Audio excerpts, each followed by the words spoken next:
வணக்கம் நண்பர்களே. 2026ஆம் ஆண்டு பிப்ரவரி மாதம் 28ஆம் தேதி ஒரு ஈகோவில் தொடங்கப்பட்ட ஒரு போர் உண்டு. இன்றைக்கு அமெரிக்காவும் இஸ்ரேலுமாக சேர்ந்து ஈரான் மீது தொடுத்த போர் உண்டு. இந்த உலகளாவிய ரீதியில் பெரிய விலைவாசிகளையும் பெட்ரோலியத்துக்கு தட்டுப்பாடுகளையும் ஏற்படுத்தி இருக்கிறது.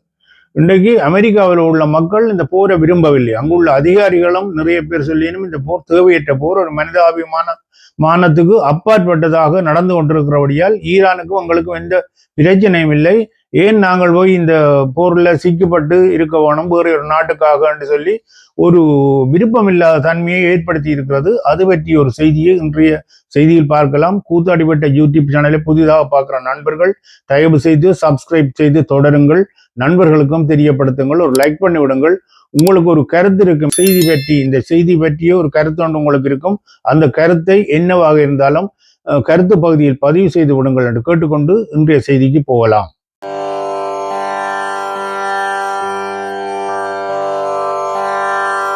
மார்ச் மாதம் 19ஆம் தேதி வியாழக்கிழமை 2026. கூத்தாடிவட்டை அன்பர்கள் நண்பர்களுக்கு பணிவான வணக்கங்கள்.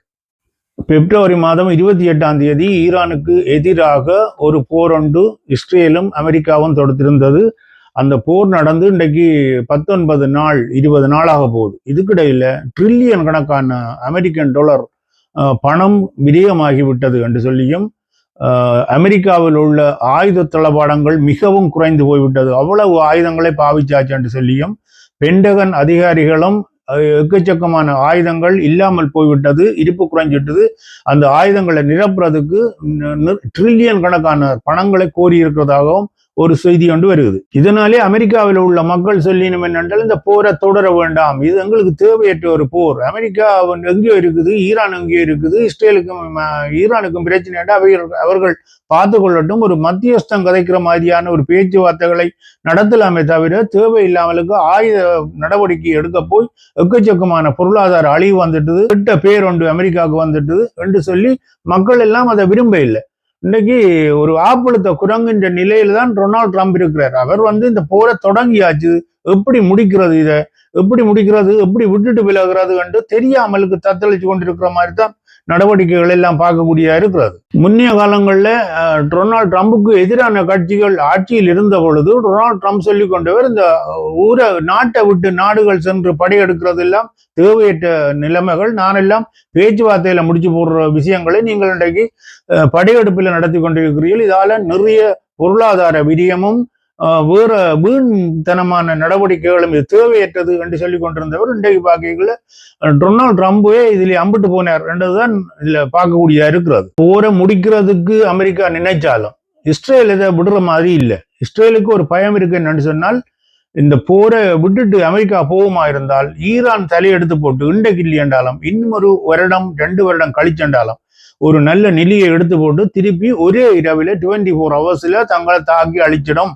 ஆனபடியால் ஈரானிலே ஒரு ஆட்சி மாற்றம் பெற வேணும். அந்த இன்றைக்கு இருக்கிற பழமைவாத அரசியல் இருக்கக்கூடாது, அங்க வேறொரு விதமான அரசியல், ஒரு ஜனநாயக ரீதியான அரசியல் ஒன்று அங்கு வர வேணும். இந்த மாதிரியான அரசு தொடருமாக இருந்தால் தாங்களுக்கு அழிவண்டதால இஸ்ரேல் நினைக்குது அமெரிக்காவை வச்சு எப்படியும் ஈரானை இல்லாமல் அழிச்சு போடணும் என்ற நிலையில தான் இன்றைக்கு இஸ்ரேல் இந்த போரை தொடர வேணும் என்ற மாதிரியாக அமெரிக்காவை இதுக்குள்ள இழுத்து கொண்டிருக்கிறது.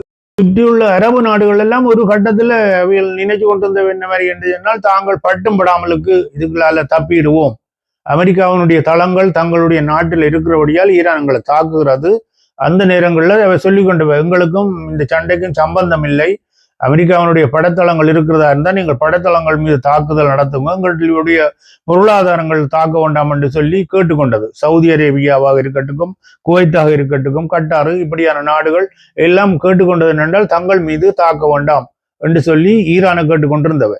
ஈரானுக்கு தாங்க முடியவில்லை, அவ்வளவு ஆத்திரம் இருக்கேன் என்றால் அந்த நாடுகள்ல இருந்து கொண்டுதான் அமெரிக்காவினுடைய படைகள் எல்லாம் விமான தாக்குதல்களை நடத்தி கொண்டிருக்குது, நிறைய வேலைகளை செய்து கொண்டிருக்கிறது. அதனால நீங்கள் எல்லாம் இடம் கொடுக்க போய் தான் அமெரிக்கா சுத்தி இருந்து கொண்டு எங்களை தாக்குது. அதனுடைய நீங்கள் அமெரிக்காவை விரட்டி கலையுங்கோ, விட்டுட்டு அமெரிக்கா திரும்பிட்டதாக இருந்தால் இஸ்ரேலை எப்படி எதிர்க்கிற மாதிரி ஈரான் எதிர்த்து தாக்குதல் நடத்துமோ அதே போல தொடர்ந்து தங்களையும் தாக்குறதுக்கான எத்தனைப்பை செய்யும் என்று சொல்லி பயப்படினும். ஏனென்றால் அவர்கள் எல்லாம் சின்ன சின்ன நாடுகள்.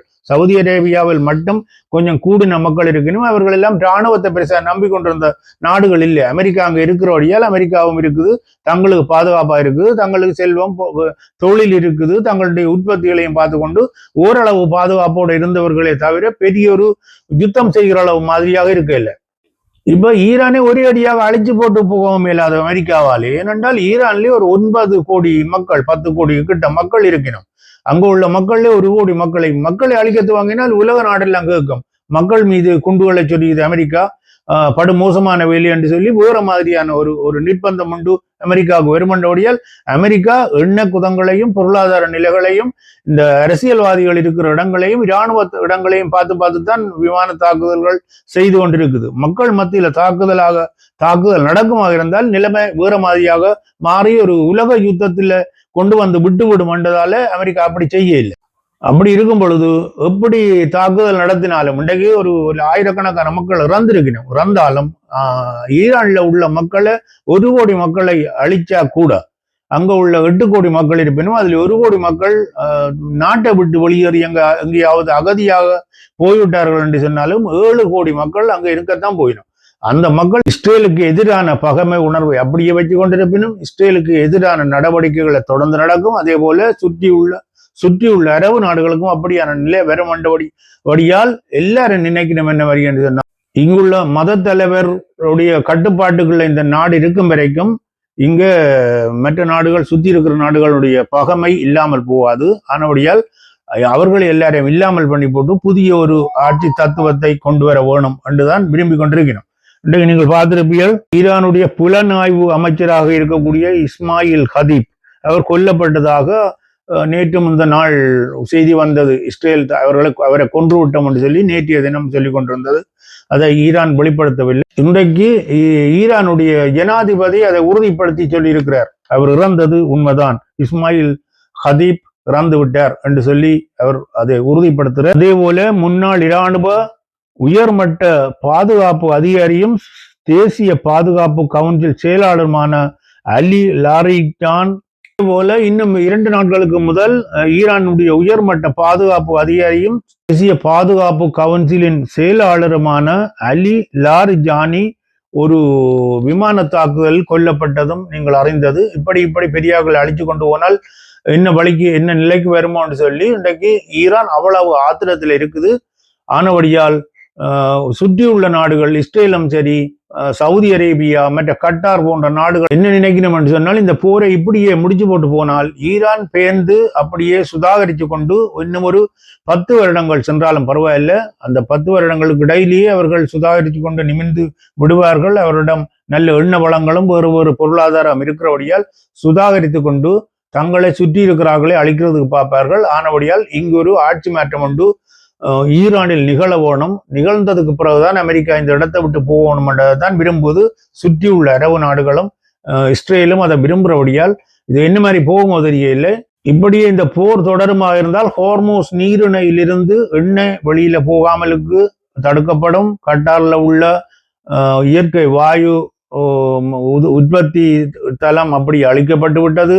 அதே போல சவுதி அரேபியாவில் உள்ள எண்ணெய் வயல்கள் அழிக்கப்பட்டு விட்டது. எண்ணெய்கள் எல்லாம் அப்படியே நிற்குமாக இருந்தால் அடுத்த வரும் காலங்களில் எண்ணெய் இல்லாமலுக்கு, எரிபொருள் இல்லாமலுக்கு நாடு அவ்வளவு முழு நாடு உலகம் முழுவதும் வறுமையை நோக்கி பயணப்பட்டு கொண்டிருக்கும். அடுத்த ஒரு தெரிவு உண்டு, எண்ணெய்க்கு பதிலாக இன்னும் ஒரு தெரிவு உண்டு, ஒரு எலக்ட்ரிக்கோ அல்லது வேறு ஒரு தெரிவு வரும் வரைக்கும் அல்ல வேறு ஒரு இடத்திலிருந்து எண்ணெயை கண்டுபிடிக்கும் வரைக்கும் சரியான நிறைய காணக்கூடியதா இருக்கும். அதே நேரத்தில் சண்டை தொடருமாக இருந்தால் அமெரிக்காவினுடைய பொருளாதாரம் எக்கச்சக்கமாக அழிஞ்சு போய்விட்டது. இன்றைக்கு பென்டகன்ல ஆயுதம் இல்லைன்னு சொல்லி பென்டகன் அதிகாரிகள் வெள்ளை மாளிகையிட்ட கேட்கணும், எங்களுக்கு நிறைய நிதியை ஒதுக்கும்படி கேட்கணும். இப்படியான சிக்கல்கள் இருக்கிறபடியால் இந்த சண்டை முடிவுக்கு வரணும் என்றதுதான் உலகத்தினுடைய விருப்பமாக இருக்குது. குறுகிய நோக்கத்தோட சுயநலத்தோட சொல்லிக்கொள்ற இஸ்ரேலும் சுற்றியுள்ள அரபு நாடுகளுடைய கதையை கேட்டால் உலகம் அழிஞ்சதுக்கு பிறகுதான் இங்கே அந்த சண்டை முடியும் என்ற மாதிரி தான் பார்க்கக்கூடிய இருக்குது. ஆனபடியால் இது எல்லாவற்றையும் சுற்றி இருக்கிற நாடுகள் இப்ப சீனா, ரஷ்யா எல்லாம் ஓரளவுக்கு ரகசியமாக எல்லாத்தையும் பார்த்து கொண்டு தான் இருக்கிறோம். அதனுடையால் விரைவில் இந்த சண்டையை முடிவுக்கு கொண்டு வரணும் என்று சொல்லித்தான் அமெரிக்காவும் விரும்பும் என்ற மாதிரி இருக்குது. சரி நண்பர்களே, இன்றைய செய்தியை இத்துடன் முடித்துக்கொண்டு இன்னும் ஒரு செய்தியில் சந்திப்போம். இந்த செய்தி பற்றிய ஒரு மதிப்பீடு உங்களுக்கு இருக்கும். அது பற்றிய கருத்தை தயவு செய்து கருத்து பகுதியில் பதிவு செய்து விடுங்கள். நண்பர்களுக்கும் தெரியப்படுத்துங்கள். ஒரு லைக் பண்ணி விட்டு தொடருங்கள் என்று கேட்டுக்கொண்டு இன்னும் ஒரு செய்தியில் சந்திப்போம். அதுவரை மகிழ்ச்சியாக இருப்போம், மகிழ்ச்சியானதை செய்வோம், மகிழ்ச்சியானதை பற்றியே அடுத்த அடியெடுத்து வைப்போம். நன்றி, வணக்கம்.